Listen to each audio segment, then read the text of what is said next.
Hello, I am Burt Green and this is the Burt Locker.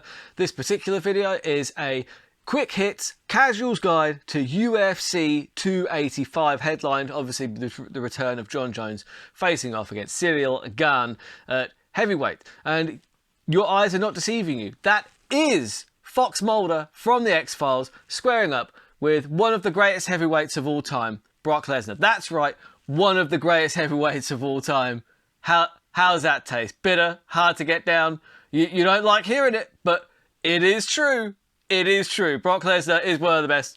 Well, at least he was, historically. I don't know. I just like winding people up. Anyway, the point of this video is to do a quick, light-hearted run-through of the entire card. It's for casuals. Right, casual is thrown around as an insult in MMA forums and things, and it shouldn't be, because there's nothing wrong with casually enjoying like a sport. The whole sport was built on casual fans. Hardcore fans ruin the sport. All they do is bitch about fighter pay and illegally stream the events. This is designed to give you quick hits on every single fighter down the card, a little bit of information presented in a light way, fast, funny, informative. That's the point of this, just so that when you can watch the whole event and you can know a little bit about every single fighter so that you can get the most out of this pay-per-view, so you can get your money's worth. That sounds good. Stay with me for the Burt Locker Casuals Guide to UFC 285.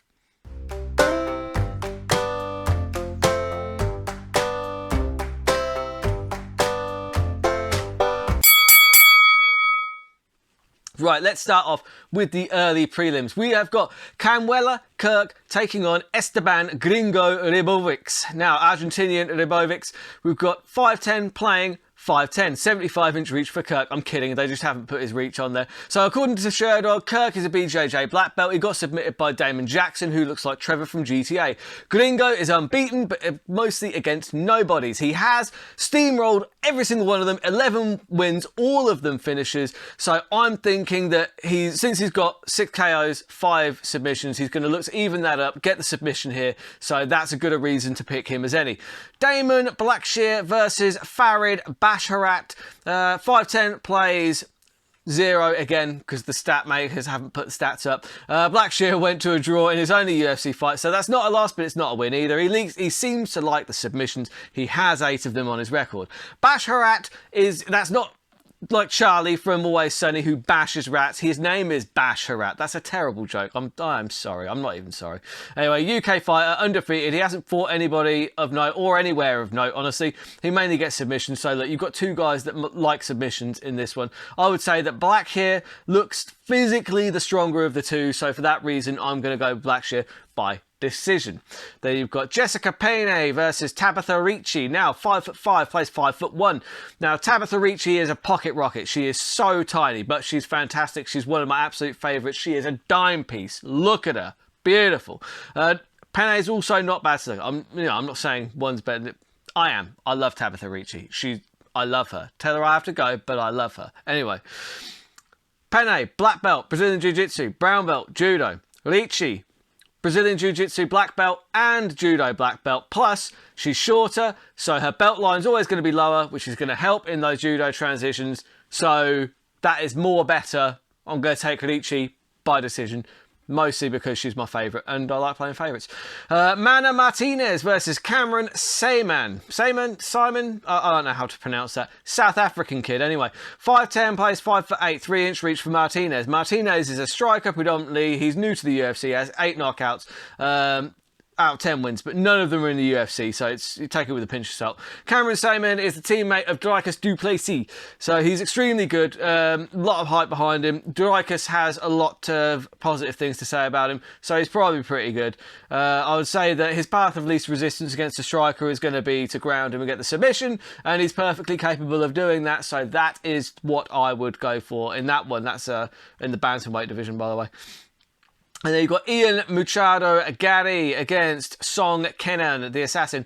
170 pounds, welterweight division. 6'3", plays 6 foot. 3-inch reach for Gary. Gary is the next Irish big thing. He's got tons of hype and he's pretty good, so fair enough. Song has zero chill. He just looks mad as all hell. He looks like he might be an assassin, like a legitimate assassin. Gary should win this though. Just because your nickname's the assassin and you look angry as fuck doesn't mean that you're necessarily beating somebody as good as Ian Gary. Julian Marquez, the Cuban Missile Crisis, taking on Marc-Andre Barriault. This is in the middleweight division, 185. So 6'2", plays 6'1", 2-inch reach for Barriault, who is the slight favourite. Marquez loves Taylor Swift, and fair enough. He asked her out. He said he'd shave Taylor Swift into his, or get a tattoo, or something along those lines. He loves Taylor Swift.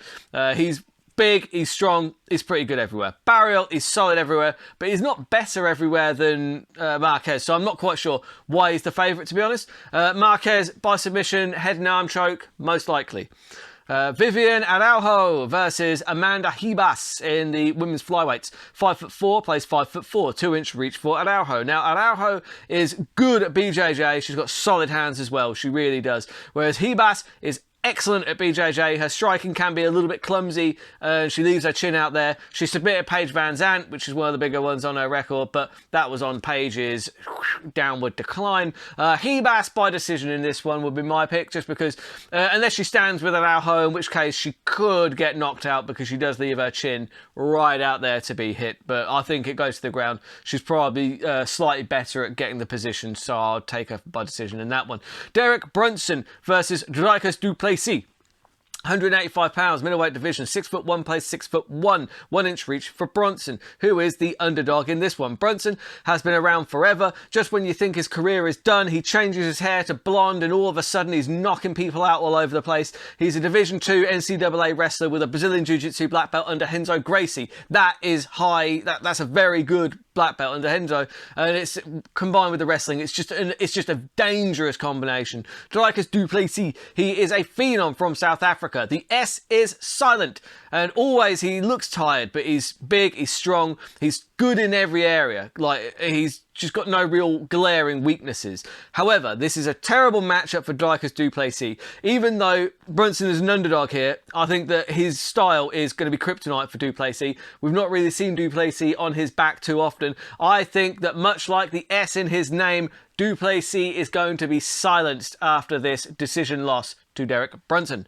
Cody Garbrandt versus Trevin Jones in the bantamweight division. 5'8", plays 5'7", 4.5-inch reach for Jones. Now, Cody, I feel bad for the guy at this point because he beat Cruz. I didn't really like him, but he beat Cruz. He did well. He got the bantamweight title, and then he got his clock cleaned by EPO TJ Dillashaw. And since then, his career has just been in a nosedive. He hasn't looked the same at all since his chin got taken away from him by a guy who's doped up to his eyeballs. It's like, okay, so yeah, he did his punishment, but Cody Garbrandt should sue the guy, honestly, because of TJ's cheating and knocking him out, he hasn't looked the same since, and his career has just plummeted. And you've got to feel bad for that dude at that point. But you know what? He's lost 4 of his last 5 by knockout, right? So look, luckily, Trevin Jones, I'm not saying he's a gimme fight, but he's not at the level that Cody Garbrandt has been fighting and getting knocked out by. So Cody should be able to find his way back in this one. I'm going to take Cody Garbrandt to get the knockout. Main card, Bo Nickel, Jamie Pickett, middleweight division, 185 pounds. Bo Nickel is 6'1", playing 6'2", 7-inch reach for Pickett. Bo Nickel is a phenom, D1 NCAA wrestler, been wrestling since he was 6 years old. He's been on the Dana White Contender Series. He looked absolutely sensational. Ridiculous takedowns, fast transitions on the ground. His transitions on the ground are some of the fastest I've ever seen in MMA. His ground control is unbelievable. He's got a BJJ blue belt combined with his elite wrestling is a problem. Pickett is an MMA journeyman, really. He's likely to get handled here. He's the biggest underdog on the card. He can box, though, and he's got fairly decent hands. He's got knockouts on his record. So, look, you might want to avoid those hands if you can. Bo is likely going to avoid those hands by grabbing. It's no secret what he's going to do. He's going to grab a double leg. He's going to shove him down to the floor. He's going to get to side control. Then he's going to get to mount, and he's either going to attack the head and arm choke or wait until he's got the back to get the rear naked choke. Bo nickel by submission. Mateus Gamrot versus Jalen Turner. 5'10", plays 6'3", 6-inch reach for Turner. Gamrot is insanely good everywhere. He's a former submission European champion, submission grappling tournaments. He's solid striking. He was in the fight of the year against Sarukian. He's very physically strong. He's a southpaw. He uses the inside leg kick really well. He's just very, very solid. Turner has pet tarantulas, hence the nickname The Tarantula. I'm not sure if that helps him in the fight or not, but it couldn't hurt. He's very tall for the division. He uses it well. He fights long very well. He's got a nice guillotine as well. He's very, very good. Both of these guys, for me, are the future of the division. Turner by TKO is what I'm picking. Not confidently, because Gamrot is likely to be stronger in the grappling exchanges. So if it goes into grappling exchanges, I would favour Gamrot, but I'm going to roll the dice on a TKO victory for Jalen Turner. Jeff Neal versus Shavkat Rakhmonov. 170 pounds, welterweight division. Now you've got 5'11", playing 6'1", 2-inch reach advantage for Rakhmonov. Jeff Neal has decent hands. They call him hands of steel. He does get knockouts most of the time. He looked great against Vicente Luque in his last fight. Rakhmonov is the scariest guy in the welterweight division, without doubt. He is the one that they're even keeping Khamzat away from, because honestly, I think that Rakhmonov destroys Khamzat Chimaev. I think Rakhmonov beats everybody in the welterweight division. That's how good I think this guy is. So it's no surprise that I think that he's going to beat Jeff Neal. It just depends how. So currently, Rakhmonov is 16-0. 8 submissions, 8 knockouts, but last time he got a submission which levelled up his record to 8-8. So I think he gets KO this time just because he wants to do things in some kind of order. So then you've got Valentina Shevchenko taking on Alexa Grasso for the strawweight title. Valentina Shevchenko obviously being the champion. 5'5", plays 5'5", with a half an inch reach for Valentina. Now Valentina is the strawweight champion, defended 7 times. She's the best in the division by a country mile. Nobody is on her level except Amanda Nunes, who is in the weight class above. So it's difficult in this division because nobody seems to be able to match Valentina Shevchenko. Grasso, she's a solid Mexican fighter. She really is. She's got very good boxing, a fast jab, good in and out, very nice speed. She's hauntingly beautiful as well. I absolutely do love her. She's got very dark eyes. She reminds me of that speech from Captain Quint in Jaws. You know what I mean? Like black eyes, like a doll's eyes. Doesn't look like she's living at all. And you know what? She might not be living at all after Valentina Shevchenko deals with her, because Valentina's going to beat her however she sees fit. I think she's going to get the submission, because currently Valentina has 8 knockouts, 8 decisions, 7 submissions. So to even that up to 8, 8 and 8, Valentina is going to go for the submission. Then you've got the main event of the evening. Cyril Gane, John Jones in the heavyweight division. 6'4", playing 6'4", 3.5 inch reach for Jones. Jones, the long-time light heavyweight champion, unbeaten, greatest of all time. There is no debate on that resume. He's going up to heavyweight to try and test himself against the current #1 contender in the heavyweight division for the vacant heavyweight title. This is a phenomenal fight. Cyril Gane is a phenomenal heavyweight striker. We've not seen anybody like him in the heavyweight division, really. This light kind of sidestepping karate style, in and out. Phenomenal speed. His speed scares the hell out of people. He turns Francis Ngannou into a wrestler. That's how fast he is on the feet. Now, for me, this comes down to the fact that Jones is just too good. His fight IQ is too good. He's too good everywhere. I cannot pick against him. He is so good in every facet of MMA, right? He's going to basically, Ngannou showed terrible wrestling defense against Francis Ngannou, who is not a wrestler. John Jones started off as a wrestler and then became an elite striker. Jones goes back to his wrestling in this one. He gets Cyril Gane down to the ground and elbows his face into oblivion, getting the TKO knockout, and new heavyweight champion John Bones Jones, #1 pound for pound, greatest of all time. Just sign it all up, just write all the records up on the wall, give them to John Jones because he's cashing in as the heavyweight champion of the world. And you put all those together on an accumulator, you're getting 1,335.84 to 1.